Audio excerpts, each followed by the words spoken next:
Welcome to the Josh Wade Show. My name's Josh Wade. Thanks to The Siege for helping us out with the music. I absolutely love the guys. Go help them out. The links will be down below. Massive thank you to our Patreons that are supporting us each week that help this show happen. It helps pay off the mics. We got a massive, well, we just did a massive meetup in Sydney with everyone down there. So if you join the group, we do a private Facebook live stream every single week inside the group. It's a great little community of like-minded people that are all helping each other out. It's great. We talk about everything from mental health, spirituality, conspiracy theories, you name it. It's all on the fucking table. Get around it. It's a good group.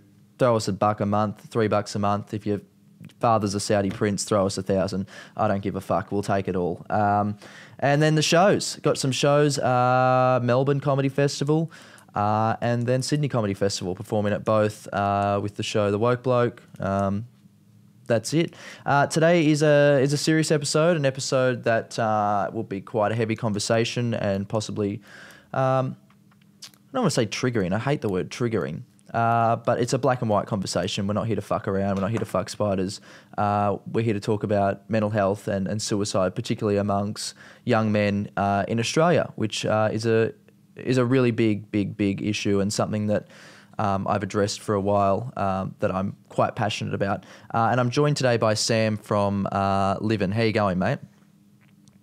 Very well, Josh, mate. Thanks for having me. I appreciate it. No, I appreciate it. Thanks for sitting through all my silliness at the start. Now, mate, unfortunately, the story to you starting this is not a fun story to talk about. It's tragic, but I guess I want to start there because I guess that's the best way to lead into everything. You're from the Gold Coast, and one night you're at a party and you had a friend disclose to you, one of your best mates, that he'd tried to kill himself twice. So take me from that night and how it, I suppose, drastically changed your life forever and the trajectory that you were on. Absolutely, mate, absolutely.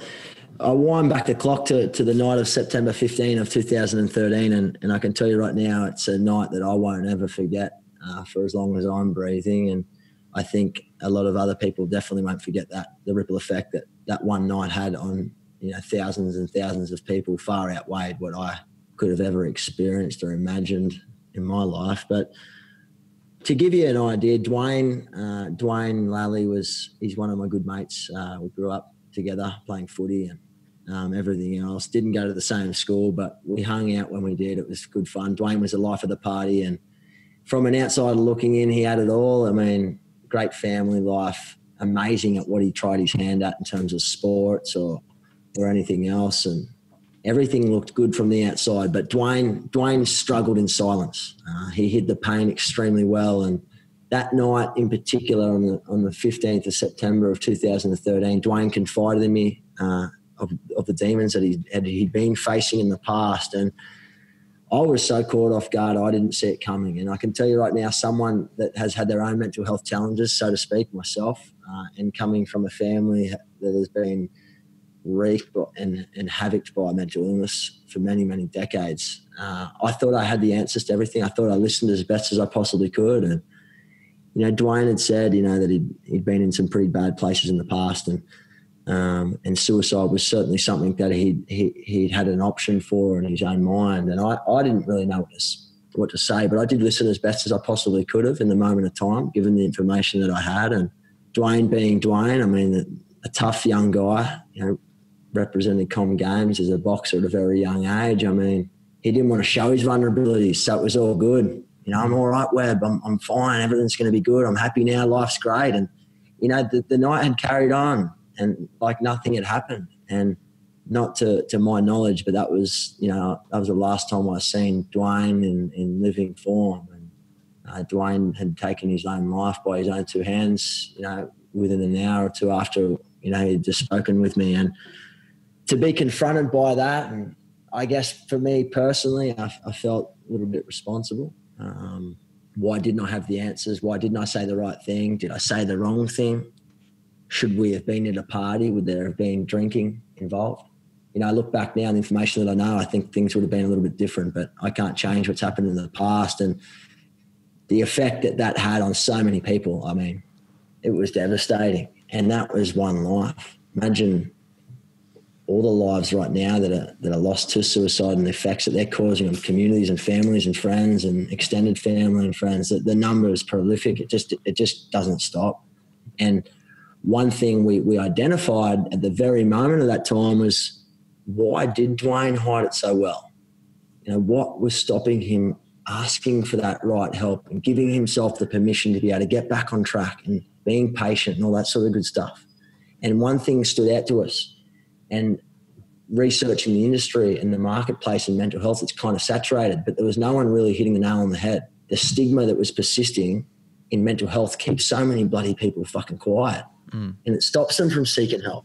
And therefore people are living in silence and in denial and everything else. And the help, there's a lot of help out there. There's a lot of support and avenues to get help. But if you don't ask for help and you don't know how to identify if you aren't doing 100% and maybe you are suffering from a mental health challenge, how do I get help? What are the steps that I need to take to get better, to get back on track, to start living again? So we started Livin, and everything that we do around Livin explores the mantra of it ain't weak to speak. And everything that we do, from merchandise selling through to school education pieces through to events, everything that we do is around educating people that it is, you know, a real issue. It ain't weak to speak, and, you know, giving people the general tools and understanding around how to seek help, how to get help, how to look out for your mate, and possibly some of the things that you would say and some of the things that you wouldn't say to someone that might be going through a tough time. Right. I suppose it's like you said, it's an epidemic. It really is an epidemic, and it crosses over all different communities and minorities, and everyone in general is affected by it. It's interesting that you say that people are having trouble obviously asking for help. In my experience with my own mental health, I've never felt ashamed by it. I've always sort of seen it more as a human condition, unless it's something that I have. It's just I'm anxious or I'm nervous or I'm depressed, and that's just what life is. So I don't necessarily care about talking about it as much, but I understand that other people do. Do you feel like we need to do more work? And if so, how do we do more work in helping people just the beginning of the roots, which is identifying that they even have anxiety or that they have depression? Because for a lot of people, including myself, I didn't realize that I was an anxious person until grade 8, where I started to, figure out other people around me, and I thought, maybe I'm not thinking the same as everyone else. So how do we get people to even identify that they have it in the beginning? Yeah, that's a good question. Mental illness, mental health, this whole space, this whole sphere, it's an extremely complex one. Diving into this almost 5 years ago, I mean, from a work point of view, I don't call it work, it's a passion of ours. There's a lot of work that needs to be done, around education. When I went to school, at the best of times, we had a third person come into school, for example, from an outside the curriculum, and they were explaining things around sex education and safe sex, and that's all well and good. Okay, but we never had anyone coming in to tell us what is mental health. What's the difference between someone that's mentally healthy and possibly struggling with their mental health? We all sit on a continuum from good mental health to medium mental health to poor mental health. When is mental health compromised to a point where it actually does become an illness? What's the difference between that? And how to identify that, not only within yourself, but with someone else? But I think the hardest question to answer here is everyone is fighting a battle that, generally speaking, no one really knows about, right? And my anxiety is very different to your anxiety. My panic is very different to your panic. We might be on completely different wavelengths. I don't ever know exactly how someone else feels with anxiety. Just because I've experienced my own anxiety doesn't mean I have the answers to everyone else's. It's not a one-size-fits-all approach. So that's the complex thing about this. But what I do really feel, and what I think, we're always looking for answers. As people, we look for answers. Why do I feel like this? Sometimes with mental illness and a compromised mental health, there isn't answers. Sometimes there is no answers. And that's something that we have to understand. And if I'm struggling with what I feel is just, nervousness, shaky hands, getting a bit uncomfortable around people in a social environment, I might not know what that is. And if someone comes up to me and goes, so what do you feel, or what's the triggers? It's going to probably piss me off if I can't articulate it. If I can't articulate how I feel, and this is my body, imagine what that must feel like when someone asks you how you're feeling or what you're going through. And if you can't answer that, sometimes I feel it from my own personal experience, it's humiliating. It can sometimes have the complete reverse effect because a lot of the time there is no answers. So do you feel like... just to be able to, do you feel like... my parents sent me to psychologists growing up, but I grew up in quite a chaotic environment from my teenage years, and I never felt like I needed to go to a psychologist. I knew that I could figure out my own battles in my own head, but again, we're all different to one another. But again, what you just said, I felt the exact same thing, where I was almost insulted by the clinical approach to treating this, because it is sort of a one-size-fit-all approach. I'm not saying that it doesn't help going to see a psychologist, but do you feel like the approach or the clinical approach needs to be revamped or have some sort of revolution of some sort, other than sitting in an office being like grilled on almost like a lie detector?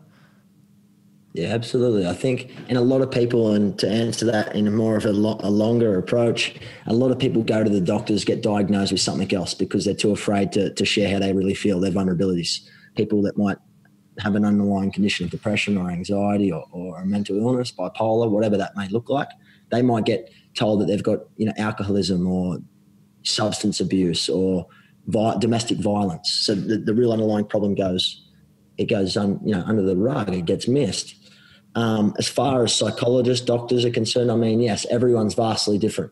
And if we're sitting here right now and people are listening and we're inspiring and motivating people to be able to speak up, seek help and be vulnerable, and then they go and take that step, because that first step of going to seek professional help in a doctor's setting is fucking daunting. It's so scary. And for the best of us, it's scary.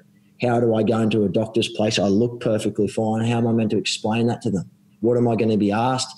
And do I tell the truth? I think we need to set those expectations for people. So if someone is listening right now, they do go and get help and they don't feel that help is the answer, don't give up. It's like finding a pair of shoes. Sometimes it can take 5 or 6 pairs to find that right fit. It's like a relationship with a girl or a guy, whoever it may be, a friend. If you don't have that same gel and that fit, you're probably not going to fit well with them.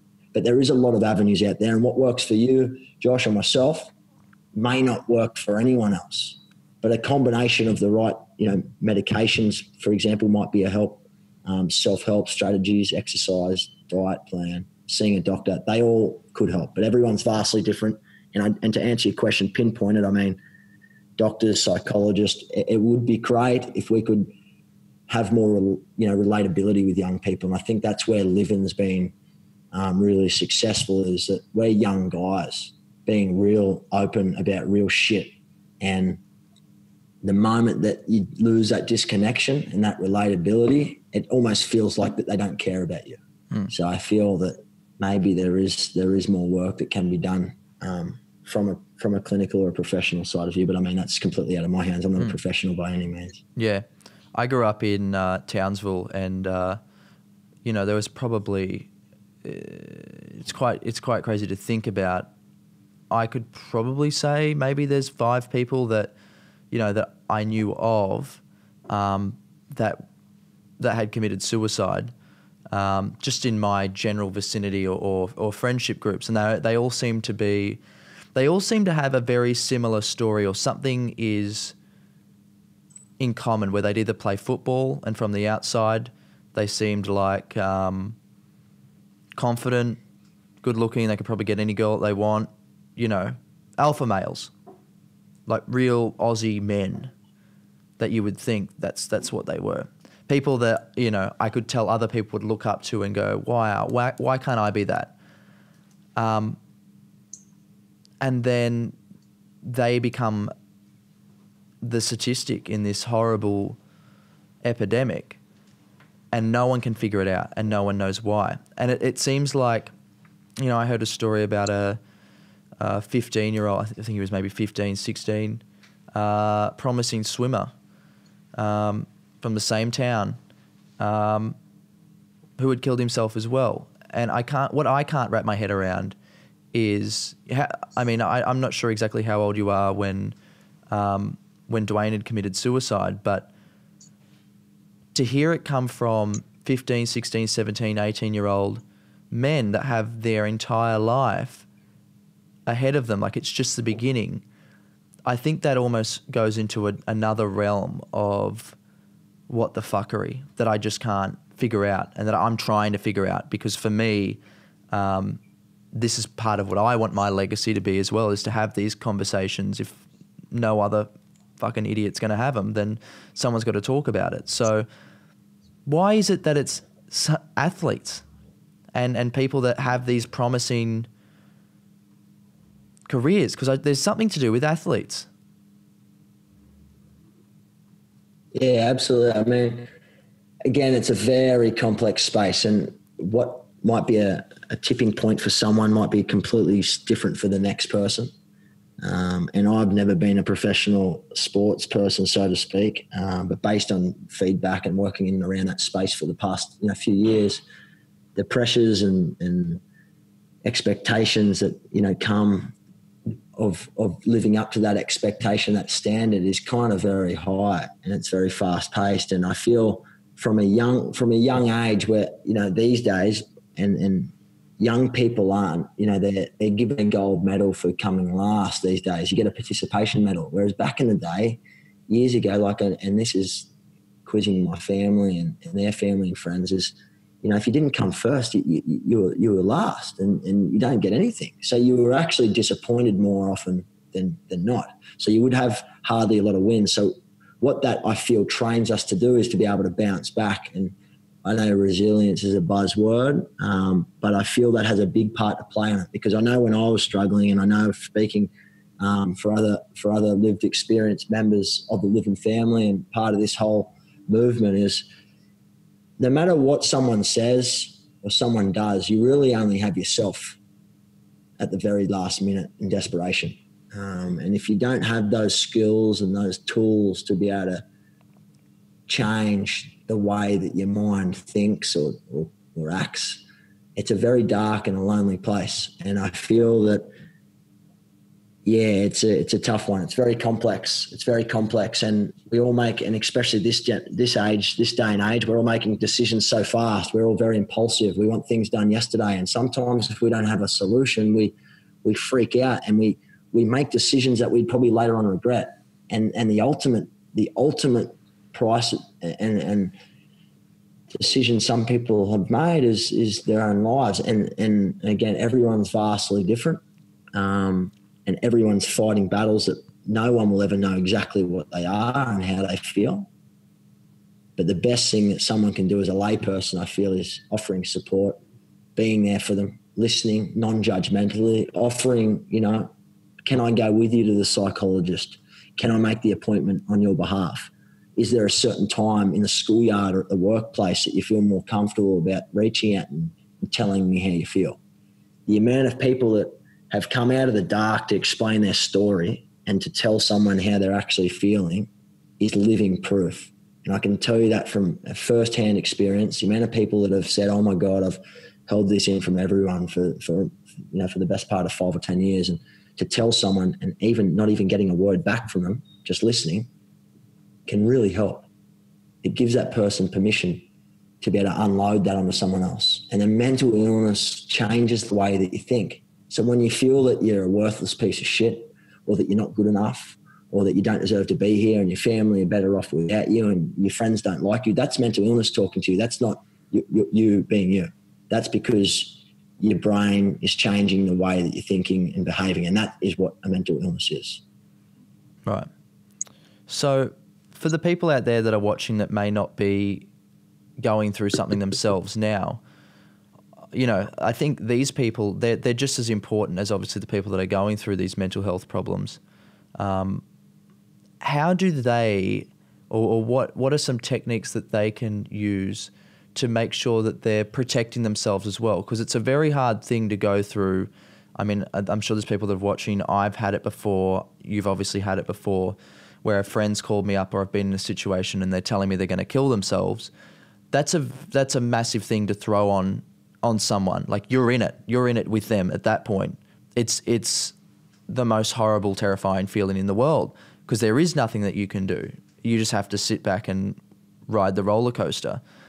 What are some techniques through these few years that you've been doing this that you would recommend people take on if these situations arise that can help them move through that moment? Because when those words are said, there's something that happens inside of us where the heart just starts racing, and we start to freak out at that point as well.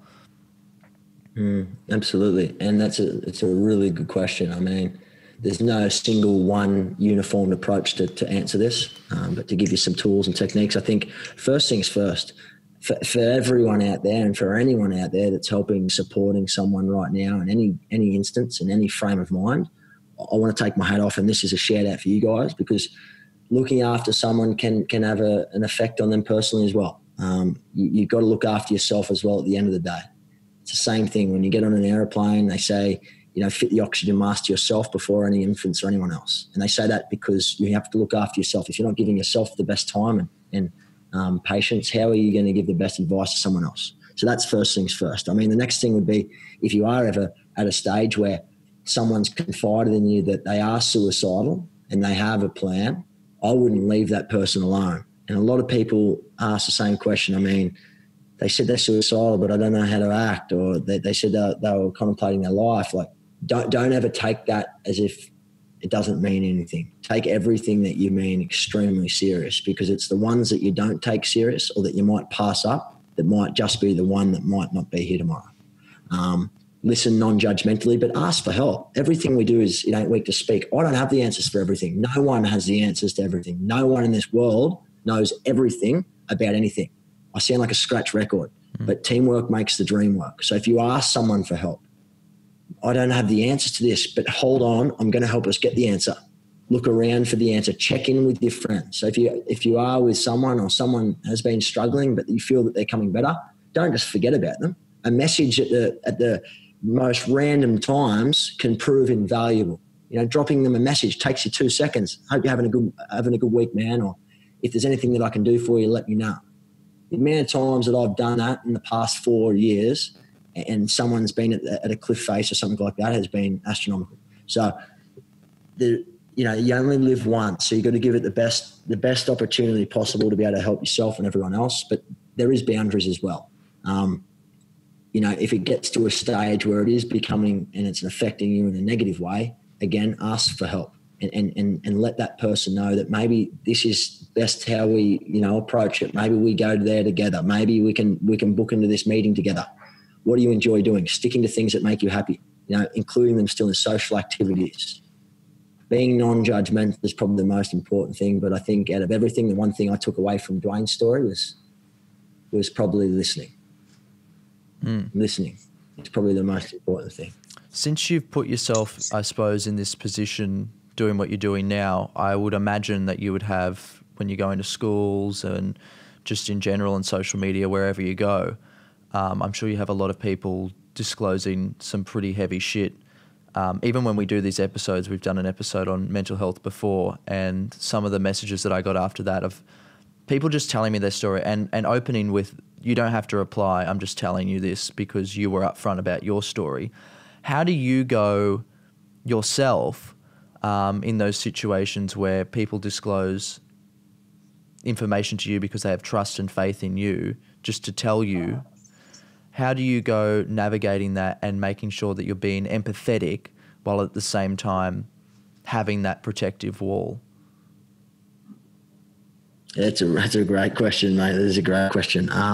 For us, there's certain steps and protocol in place. Safety is our first priority in everything that we do. As I said earlier, I don't have the answers to everything. I'm very honest, and I think it's best that anyone that listens out there is honest.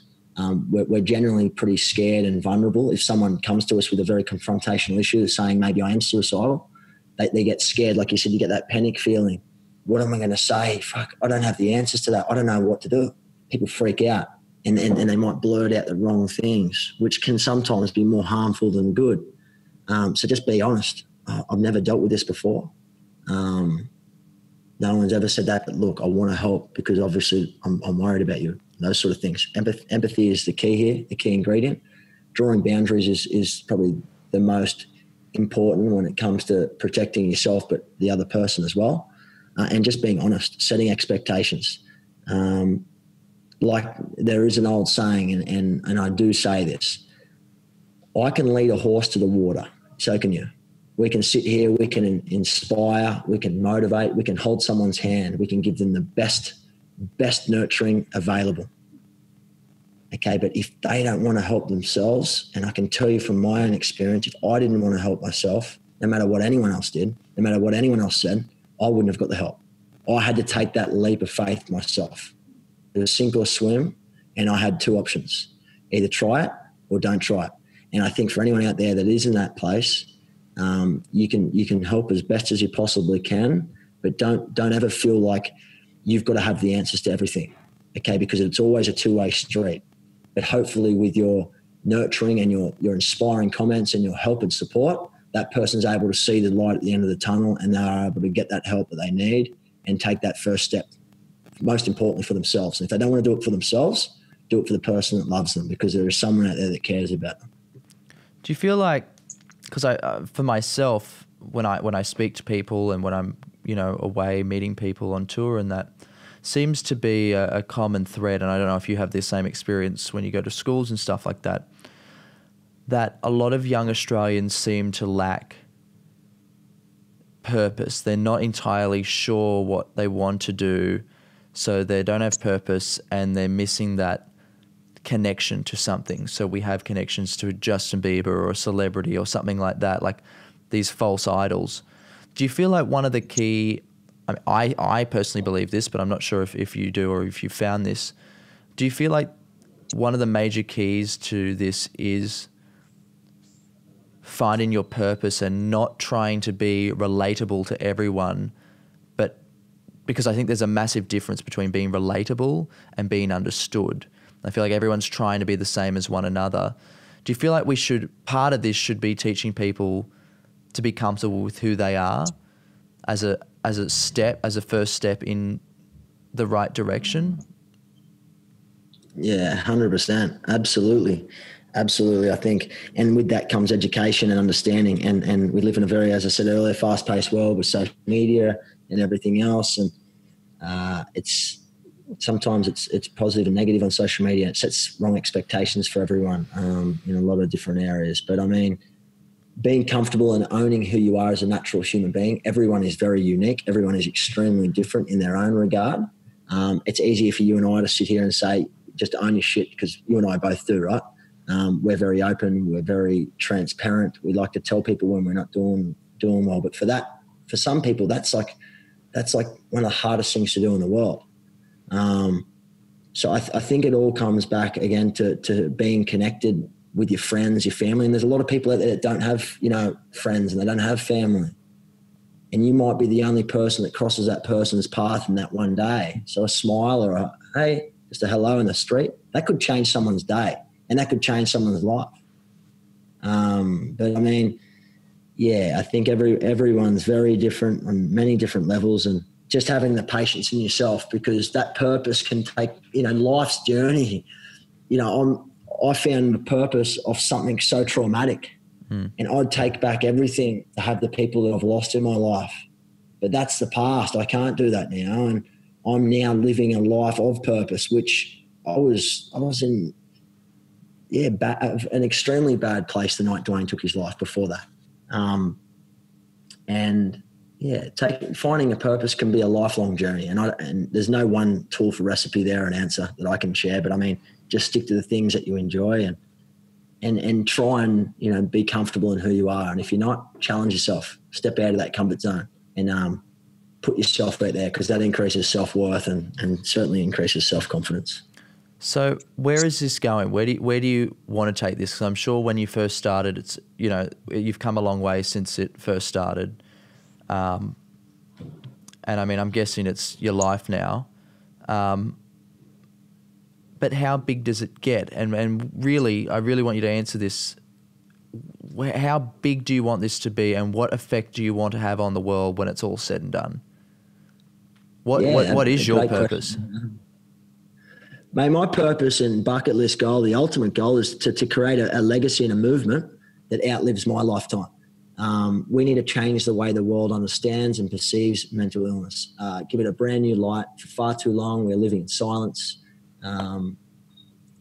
Far too long, so many people are ignorant, not that they're meaning to, but we're not trained from a young age around mental health. We need to change the way people understand and perceive mental health. Give it a brand new light. Give it a brand new understanding. Okay, the same way we run into a doctor's clinic and we talk about our broken arm or leg, and someone will hold the lift for us at work. If I'm not well, we need to be able to explain that to our bosses and them to understand, have a protocol in place, go home, get the right help, come back, and have those set measures in place. We need to change the way people understand this whole topic. It's a massive project. It's a big task, but we have to start it. Livin's certainly started well. We're very new still. We're very grateful with the support and the help that we get from all over the world, but we can't do this on our own. This is a cultural shift. We need to start seeing a generational change, and the only way that we can do that is by changing people's behaviours and attitudes at a young age. Otherwise, we're just beating up a dead hill. Right. All right. Well, so what's next? What's next for Livin? I mean, we're just we've tightened up a bit of strategy in-house, just trying to stick to what we're really, really good at, and keeping our message succinct, relatable, and creating a movement where people feel like they're part of something. Livin is a people's charity, and we're very open to ideas and ways to be able to get this message not only across here in Australia, but the rest of the world. And we need to look at outside of the box. We need to do things a little bit different.